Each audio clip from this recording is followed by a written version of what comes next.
mga kapaps. Medyo matagal naman tayo hindi nakapag-vlog na naging busy po mga kapaps. Yung mga service tayo. At natapos na rin po ang ating halalan mga kapaps, ating mga kababayan.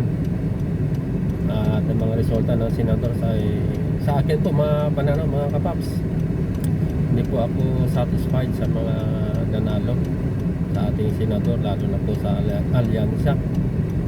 Kasi sa akin palagay 5 lang naman talaga sila ang nanalo, si Camille Villar at saka si Amy Marcos ay wala na sa alyansa. Inampo na ng PDP laban si Camille Villar at saka si Amy Marcos, si Amy Lacson sabi nila. At ang isa ko pang pananaw mga kapaps, kasi nga ang ibang mga loyalista ay hindi bumoto sa ibang kandidato ng alyansa. Sayang si Abby Binay, sayang si Atty. Tolentino, sayang si Atty. Benhor Abalos. So paano na ang pan ngayon? Impeachment laban kay Sara Lustay. Halos 8 or 9 na ang kakampi niya doon sa Senado. At ito pa yung iba na mga senador, hindi natin alam kung kakampi ba ito si Bam Aquino at si Kiko Pangilinan sa pagdating ng impeachment trial para kay Sara Lustay. At sa ating ring mga pananaw mga kababayan, mga kapaps, kasi ibang mga loyalista ang sinasabi nila 10 lang bubutuhin nila, 9 lang bubutuhin nila, tapos isiningit nila ito si Bam Aquino at si Kiko Pangilinan. Pero ito naman ang mga kakamping sa mga dilawan ay sulit. Sa aking pananaw, sulit sila na bumoto.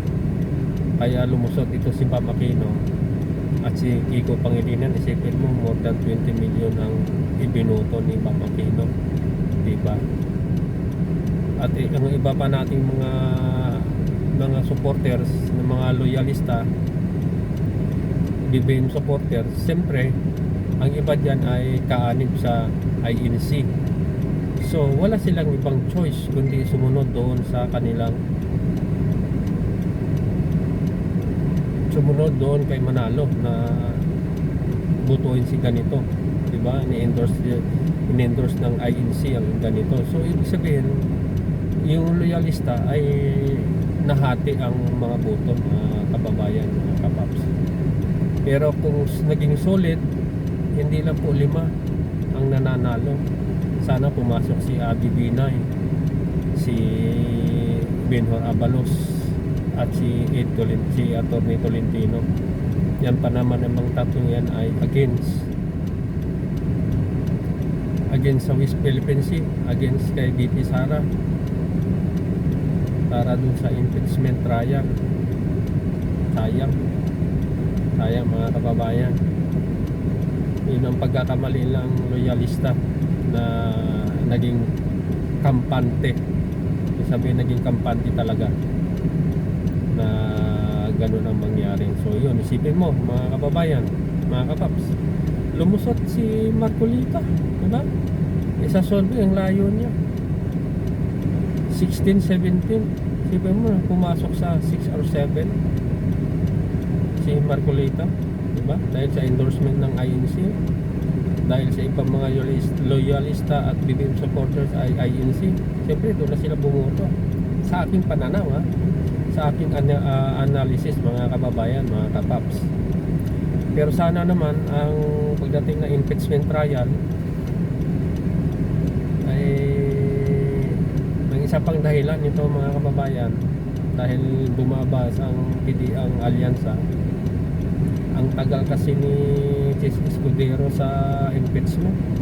Sana sa umpisa pa lang binuksan niya na tong impeachment at makita ng taong bayan ang kanilang tinatago sa SALN. Kaya isa rin ang dahilan nito mga kababayan, na kung hindi mapuso itong ma-impeach si Inday Sara Lustay, ang isang may kasalanan nito si Escudero. kasi pinatagal-tagal niya pa. May ilang buwan pa naman siyang, ang mga senado may ilang buwan pa naman silang gumawa. Yung Congress nga tuloy-tuloy ang gawa. Sila ano ba naman mga yan. Kaya sana pag nag-umpisa na itong impeachment trial, makita ng taong bayan at makita na may ibang senador ang katotohanan sa salin ni BP Sara at mga Duterte, at magbago ang kanilang kaisipan.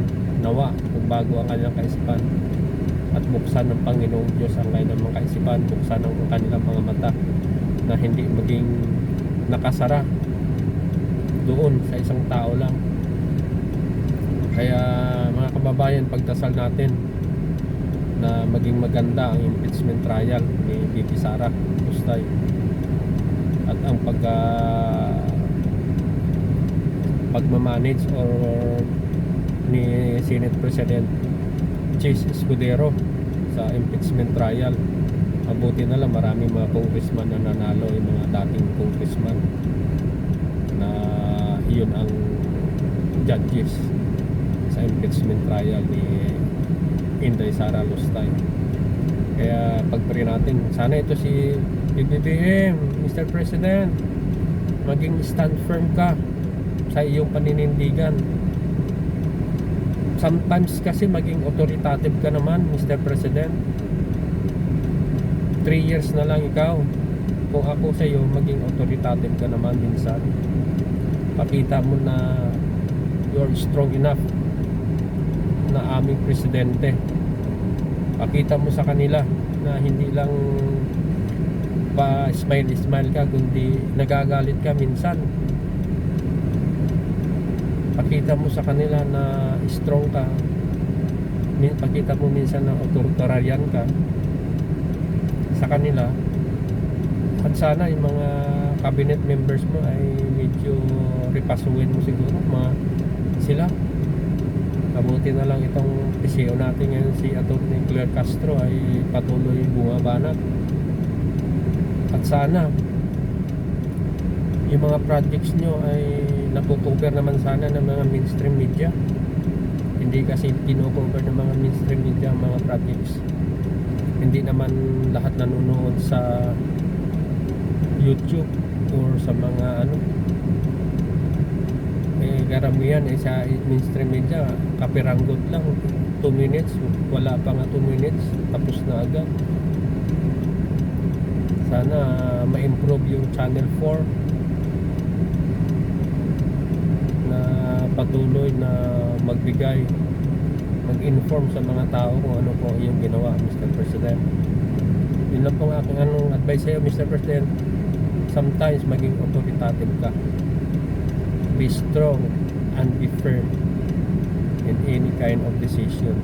At siyempre, unang-una sa lahat, ipagdasal mo po, mahal na Pangulo, ang lahat mong gagawin. Sabi ng Panginoon kay Solomon, ano ang gusto mo hinihingi? Sabi ni Solomon, wisdom and understanding.